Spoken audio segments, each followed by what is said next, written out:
A que ten que sonar unha zanfona para ti? A zanfona nunca, non a escoitábamos nunca, pero eu creo que estaba aí.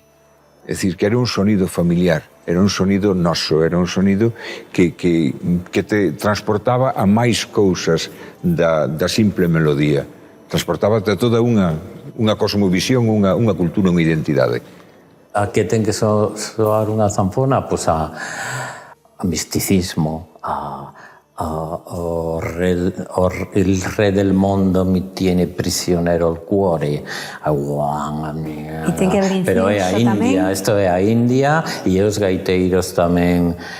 Bueno, eu penso en espiritualidade, sobre todo. E como sabías ti que deras co xeito adecuado porque sonaba como tiña que sonar? Iso costou moito tempo. Así? Sí, porque realmente non sabía, xa digo, porque había unha como referencia que, en fin, non eran unhas zanfonas, digamos, aptas para utilizar hoxe nun colectivo, non tiñan a calidade, pero, bueno, a forma e o sistema estaba aí, non?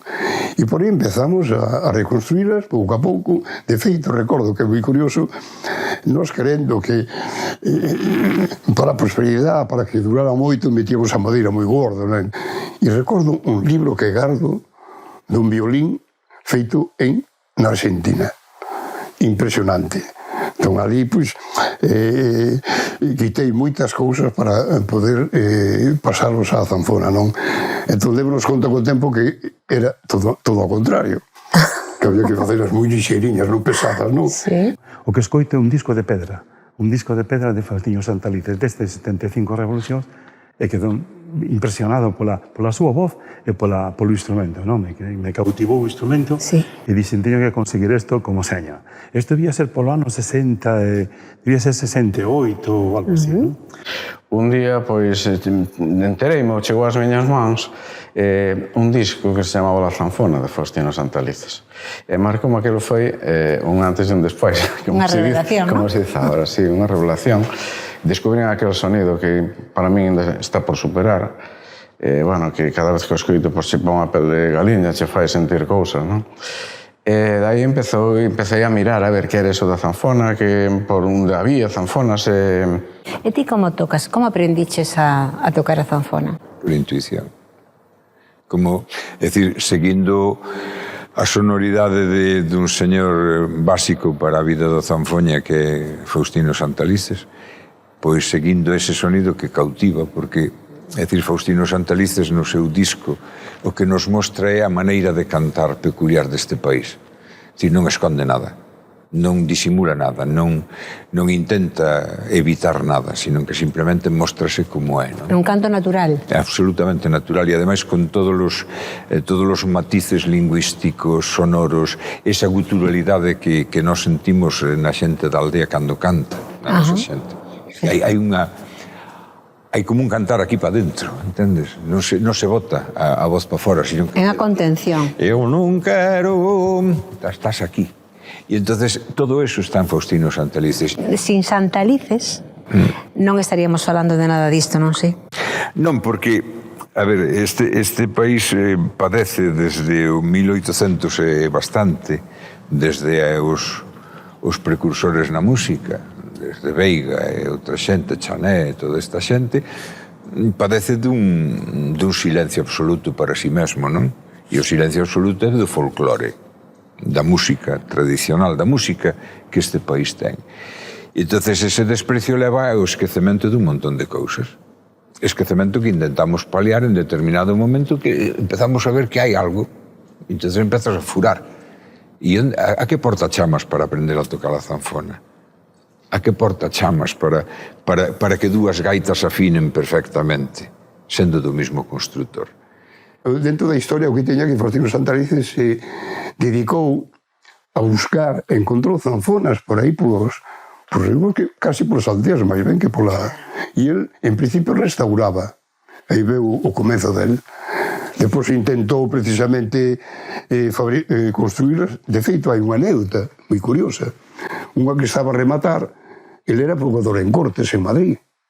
Entón, foi no autobús, a estrada, que eran os autobuses que levaban arriba, ¿no? Sí. Os asientos arriba e tal.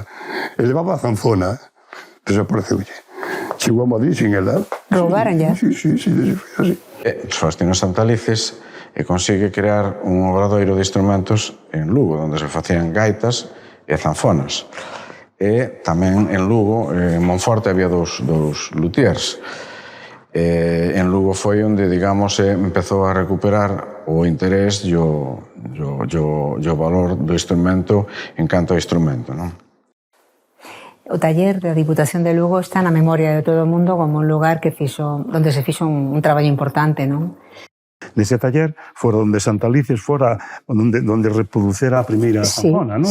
Fora nese taller coa voz de Luciano, pai de Jesús, e fora con el que fixera a primeira zanfona, non? En Galicia, aínda hasta o ano 51, que se fundou este obradoiro, que Antón de Marcos adquiriu unha zanfona para que servira de base para recuperar ese instrumento, digamos que estaba ainda aí nese mundo dos músicos itinerantes, dos cegos, dos mendigos, etc. E Santalices era para ti unha referencia, digamos, a seguir?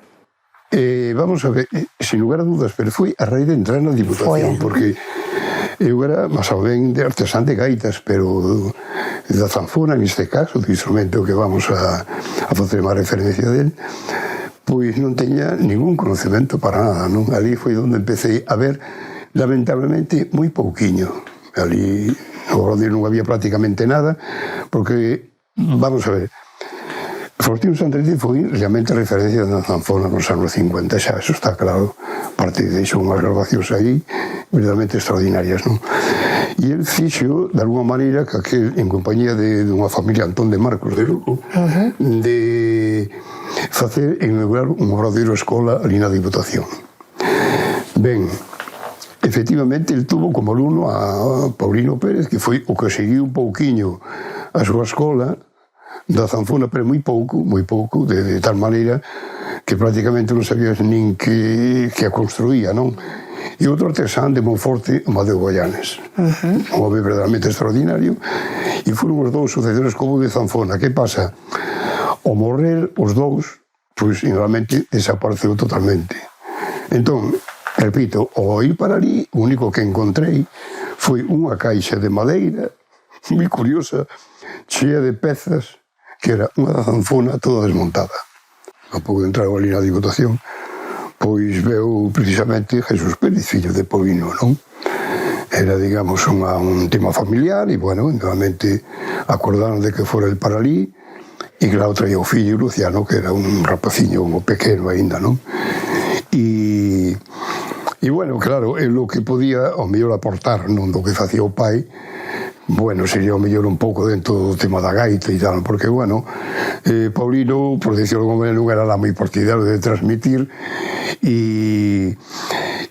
pero, bueno, o que vamos, por exemplo, o tema da zanfona, tanto el como eu non tiñamos ni idea casi de como se construía, non?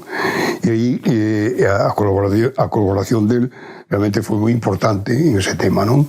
Bueno, foron os inicios, claro. Eu recordo, non estábamos aquí, neste espazo, estábamos debaixo do paraninfo da Diputación.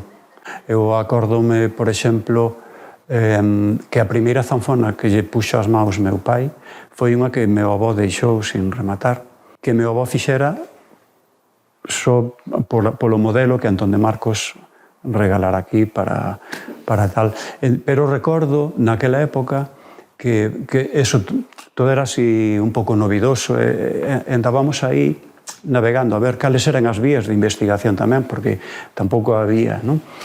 E recordo con unha lupa analizar a portada do LP, famoso LP de Faustino Santalices, que viña a fotografía da zanfona de gran caixa que ele utilizaba. É verdade ou é lenda eso de que a través dunha fotografía, tamén neste caso, como despois foi co organistrum, foches quen de calcular milimétricamente as dimensións, o volumen, etc. Nos escutábamos as grabacións de Faustino Santalices. A mí foi realmente o que me deu moitísima información. De feito, teño o disco que había grabado. Claro, non? claro. E por detrás teño unha zanfona, o dibuixo unha zanfona na foto. E a mí me chamaba a atención, a mí non me cadraba a zanfona que estábamos a construir que a zanfona que vi ali. Entón, claro, había quen xa che comentaba, en este caso, os grupos colectivos, sobre todo o Belladoiro, que fora o que lle interesaba, zanfona en sol.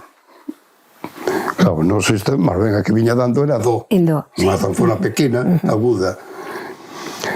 Entón, claro, fixándonos no tema, recordo que un dos componentes de Antón Suárez, creo que foi o que me comentou, Antón, eu creo que esa zanfona é máis grave que a que estáis a facer.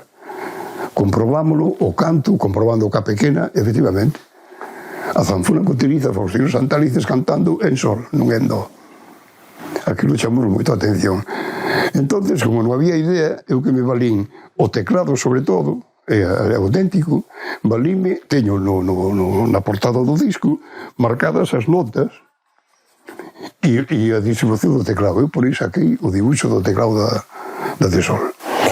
Esa geometría na cabeza. Bueno, a mí o dibuixo xa me encantou e buscar planos e todo eso. De feito, aquí todo o que hai, todo o temos totalmente en dibuixos e con plano, non? E aí foi, mira, aí naceu a zanfona sol que das antiguas non existía ninguna. De feito, te preguntas onde Faustino Santalices se fixo con eso. Ca evolución mesma dos grupos de música xa foi preciso encadrar o tono dos instrumentos, entón xa se concretou en dúas tonalidades, en do, en sol, dous tamaños de caixa diferentes, e un pouco ben motivada unha por analizar ese instrumento de gran caixa que agora xa sabemos que era porque era unha zanfona órgano, pero daquela non. E logo, bueno, tamén meu avó ensaiara con dous modelos, aí temos dous eixes das históricas diferentes, etc. Supuxo, foi a base. Hoxe temos a sorte de ter grandes luthieres aquí en Galicia que con moitísimo coñecemento a vez son luthieres e son intérpretes, que eso tamén son dous, algo que non había antes. Antes que non había antes. Antes os que construían as zanfonas, por exemplo, non eran intérpretes. Entonces non eran capaces de descubrir os errores que había na construcción do instrumento, non? Apoiábanse nos músicos que lles comentaban, lles decían, mira, eu aquí esta tecla quedache moi para arriba, ou esta roda pois non roza ben aquí, ou cousas así, non? Ou isto fai moito ruido, tens que mirar aí de axustar un poquinho máis, non? Pero hoxe temos, eu creo que a un nivel internacional de primeirísimo orden, non? E eles ven, eles coñecen e son capaces de seguir día a día, están descubrindo algo sempre. O sea que hai un legado aí, é un grandísimo, non sabemos o que temos aí, É curioso, somos os músicos os que intentamos romper isto, é dicir, os que lle contamos como se pode progresar nesto, non? E cando cambia a actitud dos artesanos, a gaita, por exemplo, funciona moito mellor, afina ben, porque se fan estudios e intercambianse coñecemento, non? Hasta daquela non era porta pechada. E algunha lembranza de figuras, antes falábamos, pois non sei, de Pilar Salgado, non? Sí, Pilar Salgado foi a zanfoneira, creo que podemos considerar como a primeira zanfoneira desta época que estamos comentando, que houve en Galicia. Había algunha rapaza máis, pero Pilar Salgado era a máis activa, non?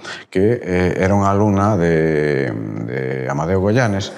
Amadeo Goyanes quixo facer o traballo, coñeceu a Faustino Santalices, tuvo tratos con el cando ele estaba en Valladolid, el traballaba na Renfe, e veo aquí a Monforte, construiu gaitas, construiu algunha zanfona, fixo os seus experimentos. Eso veo un pouco como consecuencia de un tempo, de unha estadía que tivo en Saint-Chartier, en Francia, onde coñeceu a outro gran intérprete francés de zanfona, que era Claude Flagel.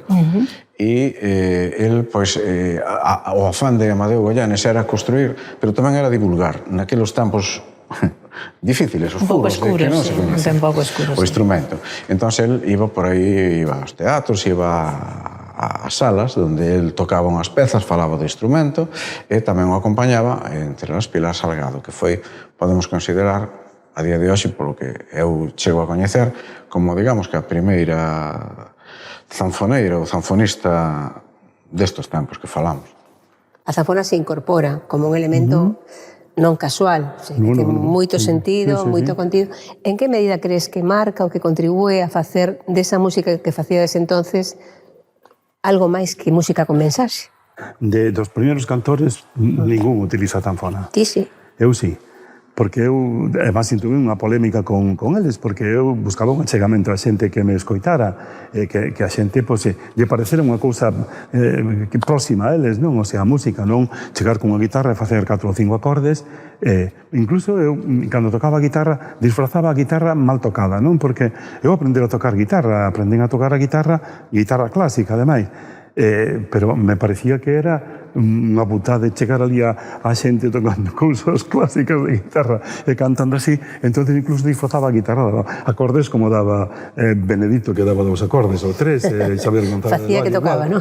Daban 3 acordes para poder facer. Cando eu andaba na divaga de que se eu cantaba, tiña que cantar algo que chegara a xente, non? Porque aquelas primeiras cancións que facíamos eran cancións que estaban un pouco distantes musicalmente, a forma musical estaba moi distante do que sería o chegamento a xente do povo, non? Para o que dirixemos a nosa canción, non? Non quedar solo na universidade, sino que poder chegar a máis xente. Entón, para min era importante acercarme ao folclore, acercarme ao folo, á música popular, non? E a zanfona para min é o gran descubrimento deste instrumento, non? Pero claro, era anos que non podías conseguila porque eu non sabía nin que na fabricaba, nin que na facía, e non tiña posibilidades de... E máis tarde, cando no ano 74, coñezo a Seoane, a Antón Seoane, e Antón Seoane tiña unha zanfona que ya vin que traía envolta nunha manta, traía a zanfona envolta na manta, e vin o instrumento físicamente. E el me dá a dirección, o enderezo da persona que lle fixera a zanfona, non? Que era o Crego. De Monforte, non? O Crego de Monforte. Entonces, bueno, pues para mí xa é importantísimo encontrar a este home e poder ter unha zanfona. Pero primeiro teño que ganar para ela, porque me dice, no, esta costa como 50.000 pesetas e non sei canto e todo. Bueno, que eran moitos cartos. Era feita de encarga. Sí, claro, porque él, bueno, vou visitar ao Crego e o Crego me dice, bueno, ten unha zanfona que vexo, non? Que está feita e tal, e só ten esa. E digo, pues mira, eu viño a comprar a zanfona e tal, non sei quanto, e dice, no, pero non a vendo. Non a vendía porque era un agasallo que lle tiña por seu fillo. No, este po meu fillo, que querelle po meu fillo, porque non vou a facer máis e tal, porque isto dá moito traballo, costa moitos cartos, é moi difícil de vendela, non? Entonces, pois, digo, compensa, non, son moi pesado, vou 2 veces ali a Monforte, falar con el, pero mira, que eu quero este instrumento e tal, non sei quanto, porque me tiña dito xa Isa Díaz Pardo, non, tú esquecete da guitarra, non toques máis a guitarra, tes que conseguir unha zanfona e o que cantes ten que ser con zanfona. Dicíache? E, bueno, me meteu eso na cabeza, porque todas as cousas que él facía, o Paco Pixiñas, aquel que tiña, que era o boneco aquel, que era como un robot que estaba con un violín e tal, dicía, non teño para fazer a zanfona, pero o violín é máis fácil e tal, non sei que, non? Pero me dicía, non, tens que conseguir unha zanfona e cantar con unha zanfona. Bueno, total, que son moi pesado ali co Crego este, ao final, colle, me vende a zanfona, non? Me vende a zanfona, bueno, viña todo contento ca zanfona, e me dá un libriño que había, instruccións para tocar a zanfona, non? Que era unha cousa moi elemental, que te enseñaba a afinalo, que o escribira Fautiño Santalices, non? Enseñaba a afinalo e pouco máis. As cordas, como eran e tal, e pouco máis sabía no libriño ese, non? Bueno, pois con eso empecé a tocar. O primeiro me costaba, non? Porque o instrumento era difícil de afinar, porque non estaba moi ben axustado e tal, pero, bueno, tiña un sonido moi bonito e tal, o instrumento, non? Con el empeza a tocar, e xa toco algunhas cousas e tal, e xa empeza a tocar en algún concerto, empeza a tocar ca zanfona. E dice, a miña percura é unha zanfona para poder eu cantar e sentirme cómodo cantando, non? É complicado porque nestes momentos hai 2 mundos que aparentemente son antagónicos, pero que non o son. O mundo industrial está nutrido de xente que sale da aldea. Pero xa fala o castellano. Falar o castellano é subir de... É dicir, o papel social do idioma é brutal. É dicir, ti falas galego e pertences a unha clase social. Si falas galego, eu recordo, cando empecé a falar con Geada, era para joder. Para chamar máis atención. Claro, entón, hombre, maestro, que me hables gallego, bueno, pero que me lo hables con Geada. Entonces, decir, mire usted, ya no sabía, pues entérese. Sí. Era unha especie de venganza continua, non?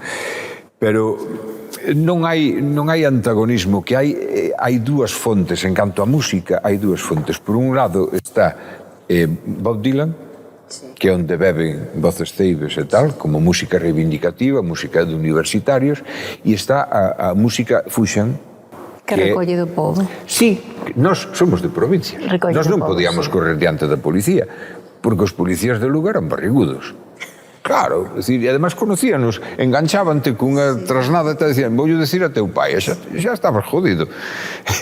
Bueno, pois nós bebemos, nós tamén estamos nesa onda, pero esa onda é de regresión, é dicir, nos cantamos música de Nuestro Pequeño Mundo, aquela polifonía que había tal, e sobre todo música argentina, de Jorge Cafrune e de Don Atahualpa. Claro. Entonces, Quilapayún, que xa empezaba daquela, me parece, bueno, todo eso fai mella en nós como poesía. Unha música de raíz, non? Sí. Entonces, ese contacto que che decía cos teleclubes e o señor Mato que nos leva de vez en cando a algús a decir, vou a tal sitio, vamos recollerlle a unha señora tal. Entonces ti aprende a técnica e dices, joder, aquí hai, isto é outra cousa, é dicir, nós temos outra cousa. Entonces regresas e utilizas a linguaxe musical tradicional dentro dun orden, porque tú non podes escapar, cando compós, non podes escapar das influencias que tes.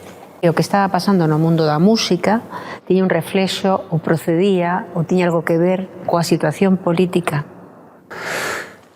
A ver, eu solamente che podo falar desde o punto de vista de Fuxen e o meu personal en Fuxen, que tamén... Bueno, pero como cidadán tamén, non? Sí, como cidadán, sí, pero... Podo dicirche que desde o 75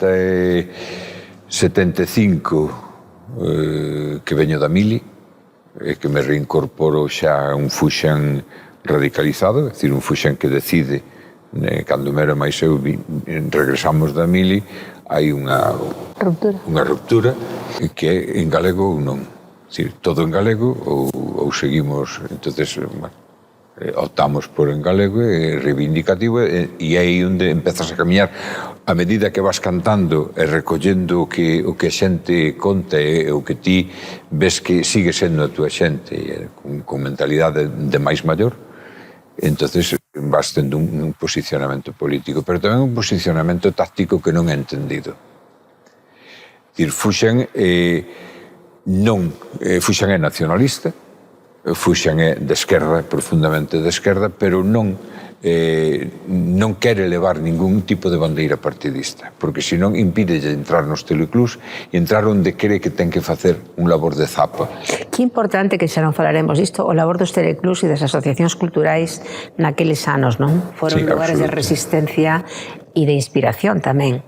E foron un lugar de irradiación de mensaxes. Sí, porque ali se topaba xente que non sabía que tiña cousas en común, que elaboraron un discurso e unha unidade de acción. Indo aos vosos orixes como grupo, non? No caso de Fuxen os Ventos, a primeira vez que se utiliza a zanfoña nun traballo voso é no ano 73, non? Non sei, o ano debe ser ese, máis ou menos. Utilízase nun espectáculo de Galicia Cantoneno como curiosidade que se mostra, é unha zanfona que nós conseguimos en Monforte, creo, non sei se era de Goyanes, de Amadeo Goyanes. Si, Monforte é probable, non?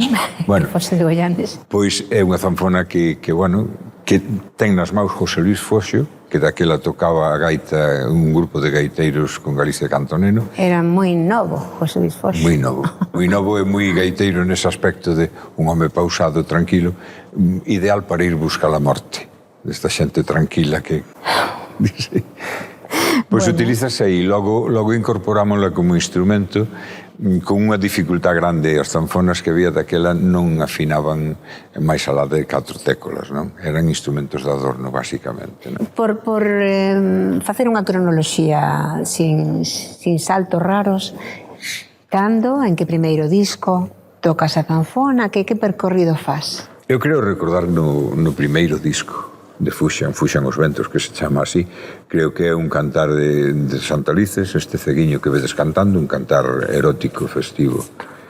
E a partir de aí, en todos os discos levamos zanfona.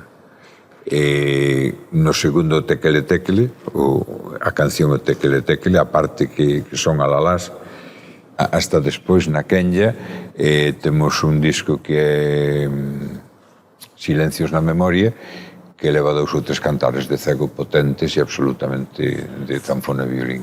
A zanfona, que é un instrumento complexo de construir, complexo de transportar, de reglar. moi delicado para afinar. E aínda así, moitos músicos destos cegos itinerantes o escolleron como instrumento para eles, para transmitir o seu tal. Non che parece extraordinario? É sorprendente, ademais é un instrumento pesado. Canto talento tiña esta xente, non? O cego no mundo agrario non é útil.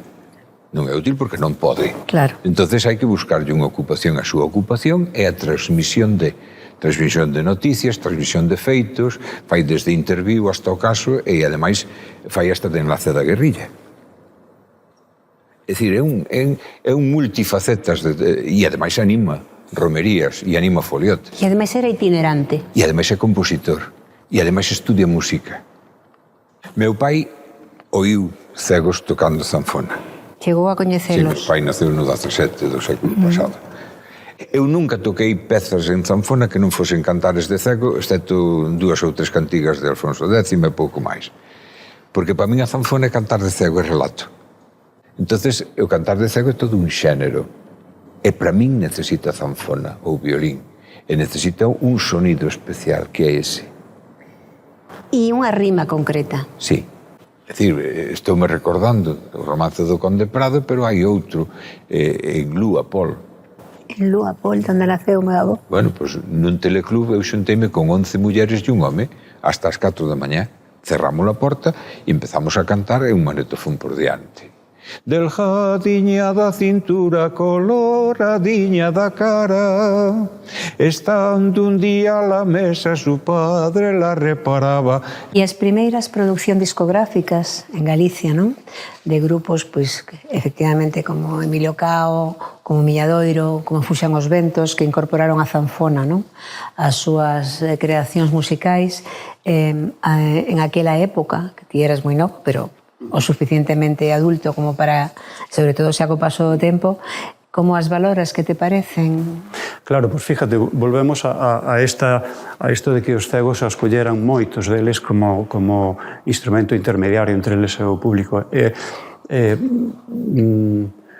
Habría que preguntarlles a eles, supoño que xa os farías, como elixiron a zanfona no momento da canción protesta, da recuperación da memoria e todo isto nos anos, pois eso, a partir do ano 75, máis ou menos.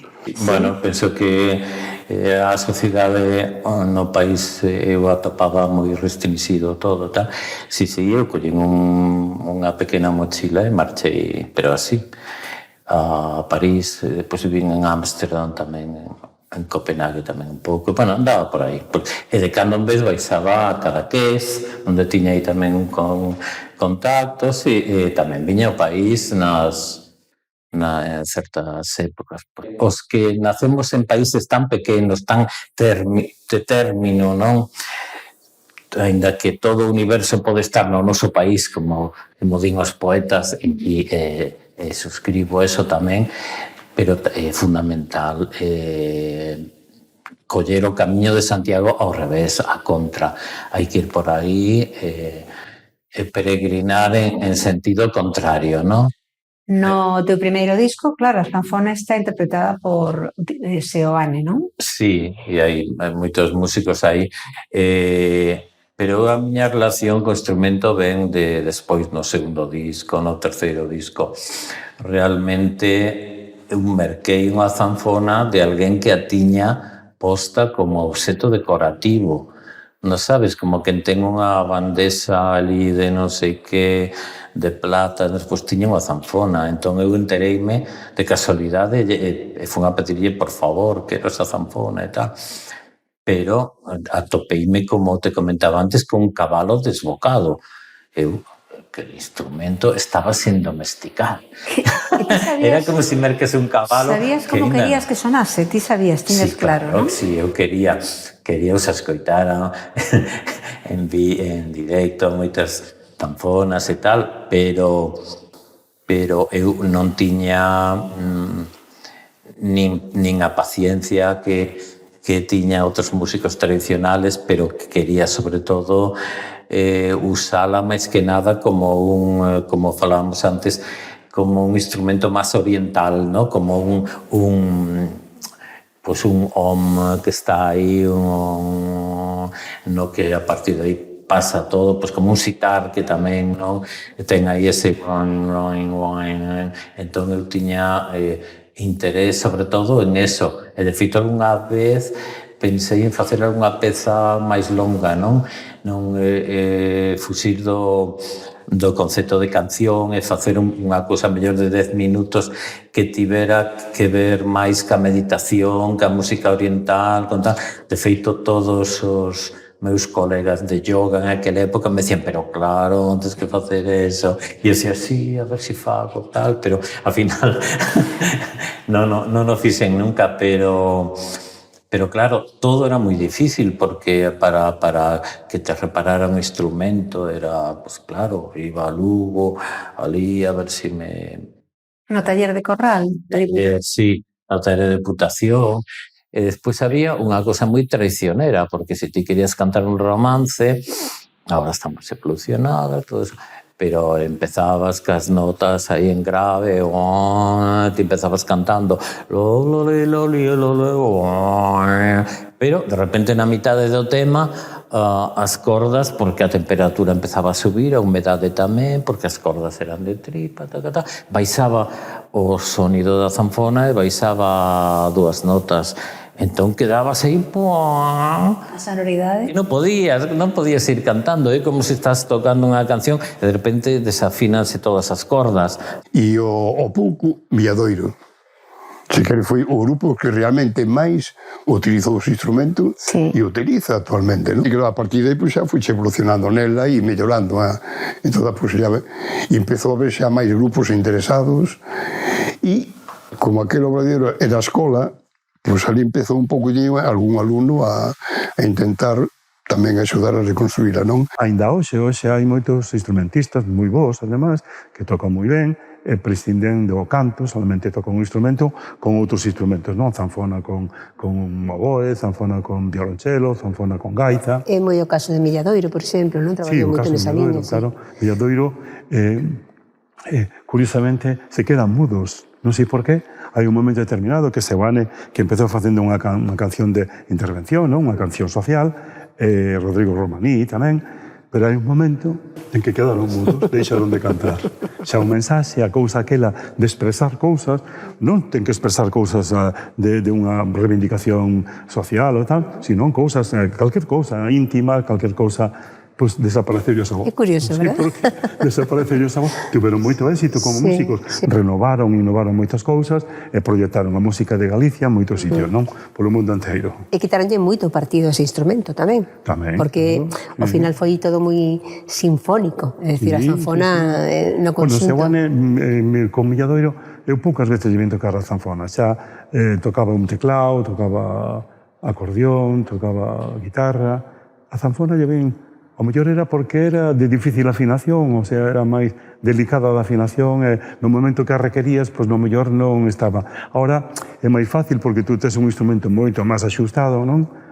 Seoane, teño que dicir que foi o primeiro que se sentou na miña casa, abreu a zanfoña e díxome como se colocaba un algodón, como se afinaba, teño que agradecerlle nese sentido. Despois traballei moitísimo con Fernando López Acuña e con outros con outros zanfoñistas, pero Seoane eu fun a primeira contacto que tuve con Seoane, Romaní e con Pepe Ferreiros, fixemos colaboracións nas primeiras etapas do grupo e eu foi a primeira zanfoña que eu vin e a primeira que tuve. Nosotros cantamos no 70 e no 75 en Santiago con a nova canción galega, onde estaba Seoane, Romaní, Emilio Cao, bueno, estábamos moita xente ali, Beneditio, bueno, e con Doa, pois, bueno, con Doa toquei, fixemos un disco, O son da estrela escura, e logo despois este disco tivemos tocando pois bastante tempo, como 2 anos con eles, non? E pois dos 2 anos, pois eu, bueno, teño que dedicarme a outros traballos para poder ganar má vida. A seguir comprando zanfones. Sí, claro. veu Miro Casabella. Xa o coñecía do Obradoiro, este tal, e veu-me a buscar para ir a tocar con Doa, para ir a tocar a Illa da Orsa. El conseguiu que me soltaran dali, claro, e volver a entrar. E aí empecé ese contacto con Doa, con Miro Casabella, sobre todo.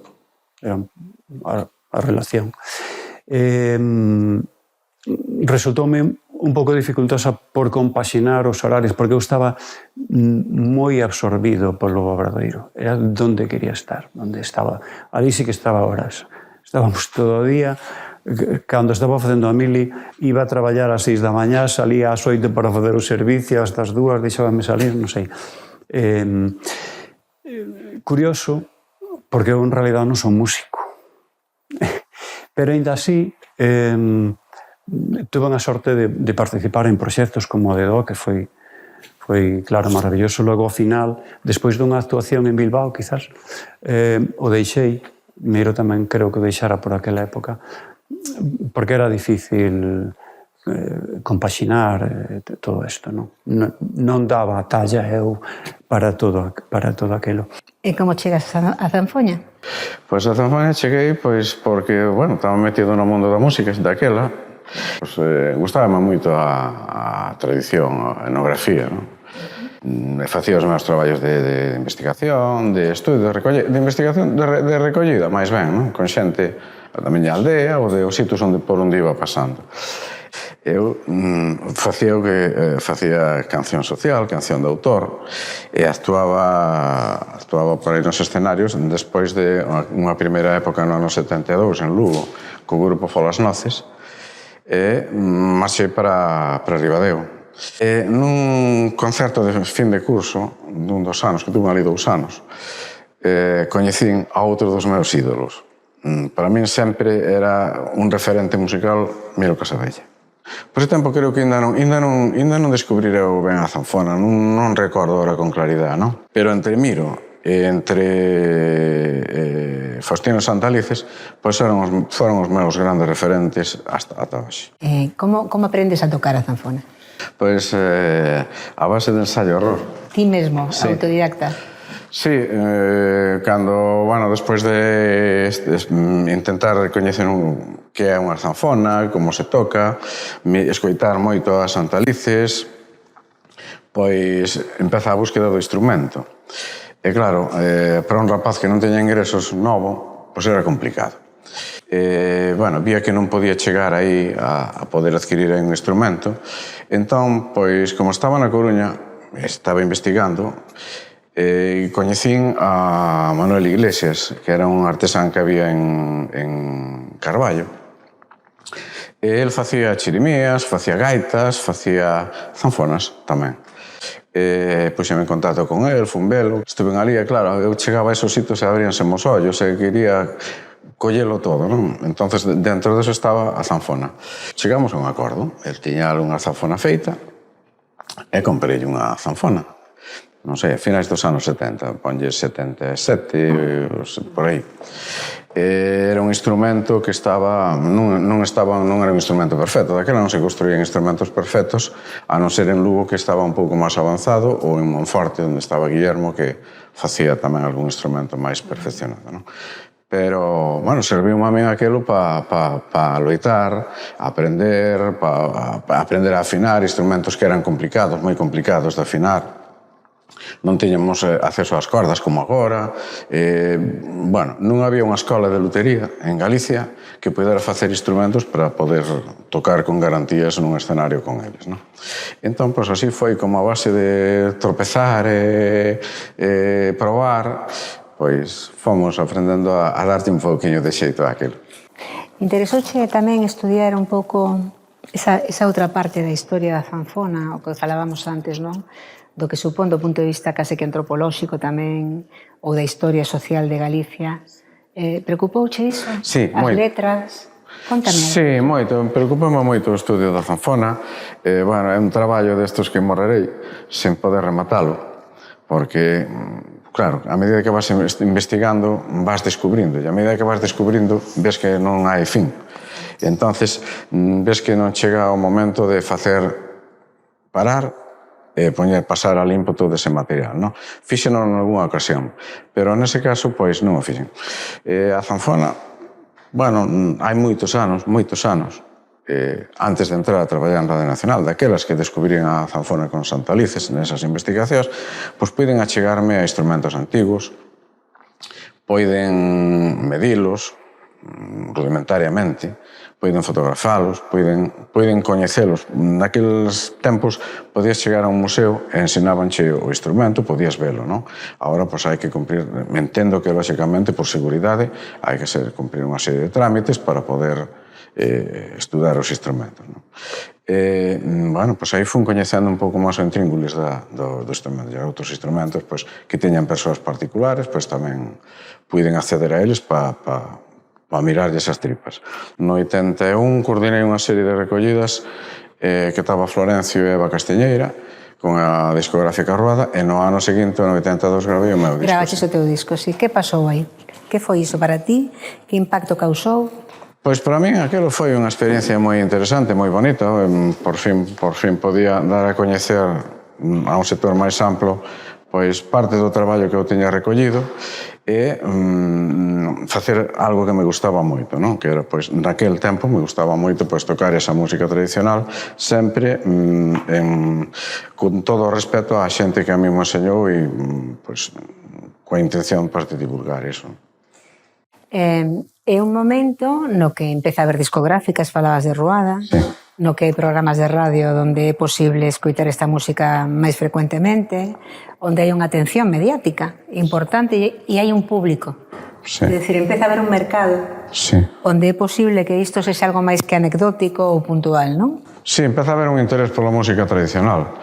Eu gravo ese disco no ano 82 e creo que por aí polo ano seguinte ou así, pois empecé a facer un programa en Radio 80, os domingos pola mañá, con un compañeiro que traballaba ali, que se chamaba Pastor Lorenzo. Facíamos un programa Pastor Lorenzo, sí, que se chamaba Domingo Plácido. Me acordo perfectamente. E, pois, nun apartado dese programa, pois, eu tiña uns minutos ali onde falaba das recolleitas, onde poñía pois, cousas que recollía, ou falaba de discos que salían de música tradicional, vamos a chamar así, música tradicional. Isto tamén axuda a dar a coñecer fora de Galicia, sí, o que estaba pasando aquí, non? Como se recibiu iso? Que interese había? Pois eu creo que teña bastante interés naquel momento. Teña interés porque penso que moita xente estaba descubrindo que ese tipo de música, non? Que no outro tempo fora en certo modo manipulada, e nosotros chegábamos con fontes orixinais. Para ponernos no meu caso, non? Chegaba con grabacións de xente nas aldeas, onde me cantaban aquelas pezas coas que eles viviron a súa vida, non? En respecto á discografía, fundouse Ruada. Sí. Ruada foi un impulso enorme para a música de Galicia. En Ruada, pois, gravaron grupos e cantantes que logo tiveron moita repercusión pasado o tempo, non? Logo, tuvemos a mala sorte de que Ruada, pois, desapareceu, pero moitos músicos daquelos que empezaran con Ruada, pois, seguiron noutras discográficas e seguiron traballando por aí. Para min, Ruada significou, pois, eso, poder publicar o meu traballo.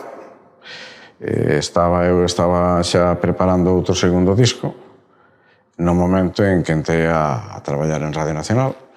Nese momento, pois, foi no momento que eu rematei a miña etapa como instrumentista, como músico. Sí, non como recopilador, sí, non como estudoso, digamos, aínda que máis relaxadamente, pero sí como músico, como intérprete. E pois unha etapa onde foi realmente boa e interesante para a zanfona foi en Ortigueira, na miña estancia en Ortigueira. Que supuxo para ti Ortigueira? Vamos, a miña Ortigueira veu por dous motivos.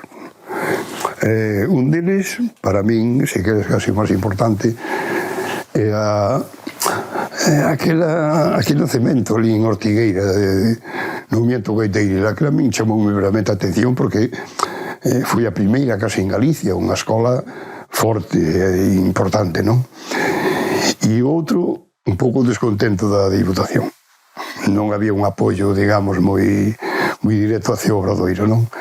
Vamos a ver, isto empezou porque Xavier era maestro e veu destinado a Ortigueira como profesor de educación física ou ximnasia e música. E el, como lle gustou o tema da gaita e seu pai fora director de unha banda, pois xuntouse con un grupo de amigos que lles apeteceu tocar a gaita.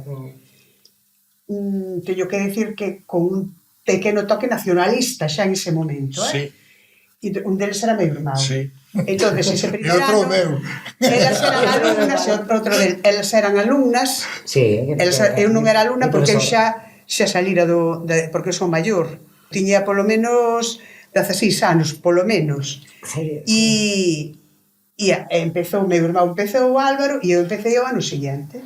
Tamén había unha posición política en algunha medida, non? É dicir, non se elixía esa música porque sí. En ese momento, eu penso que a xente máis nova non, pero os de 20 para arriba sí. Era un momento moi delicado políticamente. E algún que non tiñamos 20 tamén. De 20 para arriba sí que era. Estábamos posicionados. O tema de Ortigueira, repito, o interés foi polo movimento gaiteiro que había ali, non? E o da banda de gaitas, que por certo é a primeira banda de gaitas na historia de Galicia, non? Pero que ali a parte de gaitas, mira ti por onde, ali foi a etapa onde a zanfona eu lle dei máis vida, de algún xeito. Houve moito máis interés ali no movimento da zanfona, tanto no alumnado como parte miña a nivel personal, non? E se fixeron varias de feito. Ali foi onde se montou o primeiro grupo didáctico de Galicia, donde mostrábamos todos os instrumentos, entre eles o principal era a zanfona. Era Antón super meticuloso na afinación, que botaba moito tempo, Antón, un oído privilexiado, e a pouco tempo, aparece que fai a primeira zanfoña, e como vai as coleguitas, pois empeza a enseñar a tocar a zanfona, e fai os pitos, e fai as requintas, e entón a ver quen se quere meter. E bueno, aí xordimos uns boquiños. Foi unha oportunidade moi grande o poder estar ali con Antón no taller. Aprendimos moitísimo, facía moitas cousas, ibas para ali todas as tardes, pasábamos fenomenal, e íbamos ao mesmo tempo aprendendo a tocar.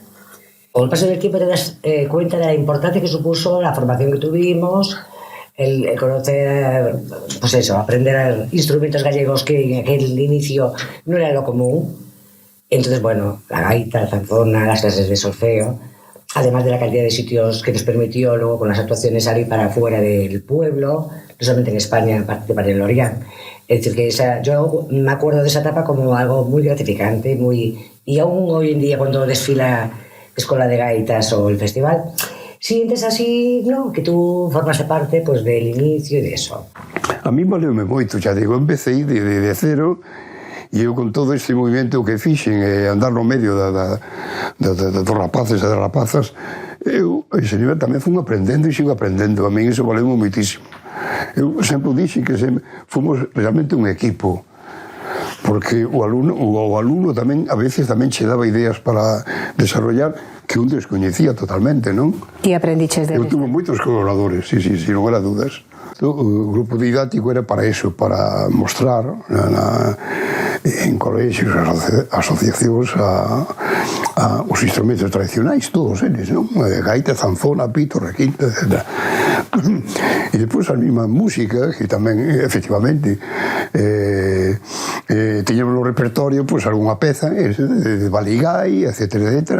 Pero depois 3 ou 4 pezas realmente eran composicións miñas. Además, te digo por qué. Porque eran pezas que eu iba desarrollando precisamente probando e afinando nas zanfonas. Porque iso requiere moitas horas ao principio, hasta que o instrumento vai collendo a súa sonoridade correcta, por vas tecleando para arriba e para baixo e ao final salen pezas, non? Que bonito, que é o propio instrumento que te di que quere tocar. Sí. Transmitille tamén aos rapaces pezas de cancioneiros, e repito, o grupo, a importancia que tiña era espallar todo realmente que se podía facer ca música galega. Primeiro empezamos con unha composición propia de Antón, que era o romance de Ortigueira. Acórdome disso perfectamente. Era de Antón. De Antón. Compuxo a él. Compuxo a él. E... Como era a melodía? Para pa para pa para pa esa. Recordo a idea que tiña Corral de facer unha caixa de resonancia moito máis grande para que a zanfona fose máis lixeira e sonara moito mellor. E eu, de feito, toquei esa zanfona. E conseguir, non? Que era unha zanfona, que non era a zanfona esta pequena en forma de violín, era unha zanfona grande, alta, con unha madeira moi finiña, e sonaba moitísimo máis. Pesado menos. É que a primeira zanfona... Esa era a que tocábamos. Marta e Maseu tocábamos esas zanfonas que fixo Corral, Pero no 79 foi cando gravamos o disco, entón xa levábamos un tempo tocando. E fora todo, a ver, tiñamos moitos ensaios, pero fora todo tan rápido, nos envolveu tanto, e era unha novidade que non existía, como non existía en unha escola de gaitas, o grupo de zanfoñas, pitos e requintas, que era así, non había outro, e entón... A ver, dese primeiro disco, entón, ese disco que fixe historia, que recordos vos trae, que foi importante, quen participou, de quen non queredes esquecervos dese momento? Eu, nese disco, toco o Romance de Don Gaicelos e recordo que me dixera, non sei exactamente quen, fora algún músico que, e tiña toda a razón do mundo, que un romance ten que ser cantado, e o Romance de Don Gaicelos, claro, é cantado. Eu escoitara o Romance de Don Gaicelos toda a vida, que o poñían na radio, pero claro, era tocado, cantar non cantábamos, e entonces decían que era como algo que non tiña razón de ser, pero o único que tiña razón de ser era a zanfona e que se oíra a zanfona. E graváramos Xavier e eu tocaba, e Xavier estaba comigo dirixindo. En riguroso directo. En riguroso directo. Bueno, Ortigueira normalmente representaba, bueno, a parte do que dixen da escola, xa, de unha escola de gaitas importante, primeira en Galicia, primeira banda de gaitas, e, efectivamente, algo importantísimo que eu viví desde o primeiro ano foi o Festival Celta. O Festival Celta foi a maneira de transmitir unha cantidade de países, de músicas tradicionais impresionantes, que iso valeu moitísimo para o intercambio musical tanto nos países como para outros. Internacionalizou, efectivamente. o que estaba pasando aquí, non? E permitiu que viñesen aquí e que nos vísemos, escoitásemos e viceversa, non? E proxectarnos. Ti daslle ese valor? Indudablemente. Para mí foi unha das partes máis importantes e que ainda está sendo hoxe. O sea e que se chame Celta, pareceche correcto? É a denominación adecuada para o que se fai, o se fixo aquí? Hai os historiadores que se maten a ver se somos celtas, godos, visigodos... Eu ao mesmo interés que lle dou ao celtismo, non? Cando falo celtismo, que somos celtas, digo, non sei se somos ou non somos celtas, pouco seremos de celtas, pero o celtismo sí que trouxo a nós como sociedade a capacidade de imaginar cousas, de entrar dentro desas fantasías. Para mí eso pareceme moito máis importante que estar falando da cultura castresa con un arqueólogo, sabes, que pode estar moi ben. Sí, pero é un estímulo creativo. Claro, efectivamente. Desencadena imaginación. A todo o mundo, a toda a colectividade. Curiosamente conectou, porque, bueno, supoño que porque o prenacionalismo e tal, collernos esos símbolos das cousas, que si dos celtas, que si tal, algo por aí. Pero é certo que en toda a xente de Galicia entrou esa... Sí, había algo que sonaba coñecido, sí. Non? Ti que pensas do que se chamou música celta? Pois a verdade é que tampouco che me parei moito a pensar. Pareceme, non sei, non teño estudiado ese concepto, non? Pero algo que leo por aí, pois uns dicen que foi un término acuñado por unha persona e que englobou aí ese tipo de música que teña unha corrente europeo de moda ou... Pero a verdade porque viviches a nacemento de Ortigueira tamén, non? Sí, foi un festival de Ortigueira, pero para min non tiña o concepto de música celta. A miña era canción tradicional. Despois, a partir do 82, máis concretamente, máis nun porcentaxe moito máis elevado, basada nas miñas recollidas, pero nunca me parei así. Non, música celta eu nunca fixen música celta, ou polo menos nunca fixen con ese sentimento. Eu facía música de Galicia. Música, sí. Música tradicional tampouco? Música tradicional. Música tradicional. Sí, facía música tradicional. Chamouse popular tamén, bueno, ainda que ese concepto ten varias acepcións. Eu que lle vexo positivo que con eso dos festivales celtas, porque hai unha cantidad de intercambios musicais impresionantes. Claro. E reúne a moitísima xente que as músicas tradicionales de outros países, claro. Está todo no mundo, efectivamente, da gaita e de zanfona, que é importante, non? A raíz de aí, mira, o Festival de Celtas, empezaches tamén a ver a evolución que os franceses tiveron sempre nese instrumento. Porque fui sempre deles, claro. A Biel, francesa. Bueno, creo que de Ortigueira tes que volver a Lugo, volves a Lugo con proxecto propio, non? Intentei, pois, xuntar a alumnos, entre Ramón Casal, meu fillo Carlos, Sito Carracedo, e dos ou tres membros de Fuxen os Ventos, que eran tamén uns manitas, non? Pois intentar facer unha cooperativa, olvidarse da enseñanza, olvidarse desa obsesión que eu tiña, porque vía que non era factible, e, bueno, intentámoslo. O que non pudemos conseguir foi o da cooperativa. E eu tema hasta que despois houve a oferta de Vigo e para lá fomos, con todo. E o tema meu principio seguir por Polo. Polo, claro, da banda de gaitas do Concello, sí, sí. Tiña unha relación tamén con el, e o tema un pouco, entón se enteraron o que facíamos nós. Un grupo didáctico, musical e exposición. É o que querían. Mundial 82 de fútbol. E vamos para unha semana. E pasamos un mes. Nos pediron que seguíramos ali e nos fixeron a oferta de se nos interesaría ir para Vigo, para a Escola de Artes, non?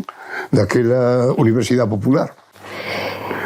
É moi interesante do punto de vista sociolóxico ver que coincidichedes nunha mesma etapa, nada menos que un aula de instrumentos modernos e electrónicos que dirixía Viviano Morón. Digamos, estaba na parte de arriba do edificio. Sí, total. E que foi, todo o mundo pensa, e eu tamén o creo así, que foi fundamental para o que logo se coñeceu como a movida viguesa, sobre todo para o movimento musical. Chamémoslle movida, ou non? Sí. Estabades no mesmo edificio, digamos que o pasado e o futuro facendo o presente, porque o presente erades precisamente vos e eles tamén.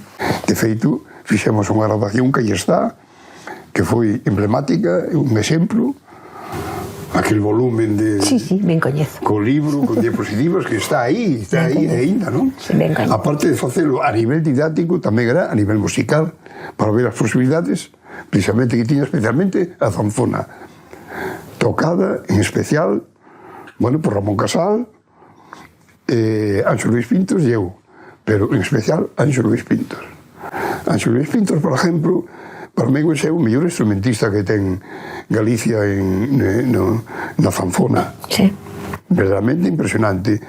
Porque vou dicir, claro, porque ali como era todo o día, se lles daba libertade para que viñeran, eu recordo como moitos máis, Anxo Luis Pintos, ahora me viña ao mellor ás 4 da tarde, collía a zanfona, se iba lá por salón aquel emblemático que había, ao lado do Obradoiro, e se pasaba de 6 ou 7 horas co instrumento, non? Non podemos deixar de falar do organisto. Sin lugar a dúdas, xa, non? A ver, pero ti de verdade, como faz esas cousas que faz a partir da fotografía dun instrumento que está tallado no Pórtico da Gloria? Como foi ese proceso? Bueno, o organisto foi algo, mira, fomos a unha exposición ao centro de Francia, Saint-Chartier. Entón vimos ali, nos había falado José Lores, e foi lá, entón falounos de que había un artesán con un instrumento raro, non sei que, entón trouxenos unha foto. Entón démonos conta, coño, isto parece un organista do Pórtico da Gloria. E ali vimos a ese artesán, por certo, con un poquinho de desilusión, porque o organista non tiña colgado na entrada do stand como en xamón. Non tocaba. Falta de respeto. Bueno, vale. Aquilo quedou nos grabado. Entonces, ao vir para Vigo, o Banco Pastor sacou un calendario. É que é así, anda por aí. Dixeme, mira ti por donde. Bueno, pois entón, colleu Antón o calendario, e na casa durante 4 ou 5 noites, desarrollei o os planos do organistro. Co calendario. Sí, sí. Eu pensei que forras A base de lupa, a base das mans, calculando o tamaño e lupa. E non tiveches a curiosidade de ir a Santiago e velo ali de perto? Non te fixo falta? No, a mí non me fixo falta subir ali, porque ali xa houberon uns artesán estranxeiros, nunha época da Xunta que había feito de recuperar os instrumentos que había no pórtico, non? E fixeron un organizo, pero tamén o fixeron macizo. Estuvera Ramón Casal en representación do Obradoiro, precisamente. Era difícil que sonara. Era. Que supuxo iso para ti? Boa. No, para mí que para o resto. No, pero para ti. Para ti. Boa. É o máis grande que fixeches como artesán? Posiblemente, sí, porque sacaches as medidas claro, dunha cousa de pedra. Impresionante. Dunha cousa de pedra que non muda. Impresionante. E ao final sonou e tocou e toca. A zanfoña de algún modo é un pequeno organistrum, que é un instrumento teórico práctico maravilloso, un instrumento que os teóricos medievais utilizaban por aprendizaxe do canto, porque é un instrumento que con 6, con 8, con 12 notas podes dar unha escala completa. É un instrumento que se utilizaba moito nas igrexas e nos conventos como instrumento de aprendizaxe. Se tiña un pouco para dar notas pedales, para acompañar as primeiras polifonías, etc. É un instrumento moi querido e moi utilizado. Logo, será un instrumento que se vai perdendo por cuestións de evolución de tempo e toma o seu lugar a zanfoña. E despois, claro, moi importante tamén a creación do grupo de cámara. Cando eu estuve aquí na universidade, no cuarto ano, conocín a López Calo e fíxose tamén un trasvase de coñecementos e, sobre todo, de un hermanamento moi grande e creouse o grupo de cámara que, en principio, era un grupo de aficionados máis ou menos pasaxeiro, pero que acabou instalándose na universidade e chegou hasta 2004. Cando ti ves que ese grupo é o que ti querías que fose? Bueno, o grupo empeza dun xeito totalmente casual, e máis os primeiros concertos fanse nas casas dos músicos. Recordo que, claro, López Calo era moi fantasioso, meteunos nun berenjenal, que se di, non? Que foi a primeira actuación en público precisamente aquí, na iglesia da universidade. E, bueno, o nivel... Eu escoitei grabacións da época, hoxe en día non gardo grabacións daqueles anos, pero moi aficionados, non?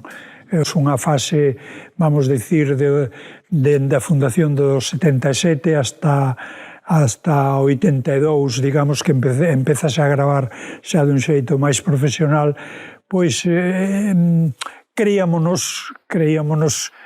o que non éramos, eu penso, non? Creíamonos que éramos bastante profesionais, pero bueno, andábamos para andar por casa. Íbamos por Galicia, non tivemos grandes encontros nacionais ou internacionais, pero as grabacións dos primeiros discos, a música en Galicia nos séculos XII e XIII e o Camiño de Santiago, que foi Premio Nacional, deu un empuxón ao grupo e empezamos a ter visitas, relacións cas fundacións que nos levaron a xiras polo Camiño de Santiago, xiras por América, por México, etc. Cantos organistros tiveches, onde os compraches, a quen os encargaches? Lembras?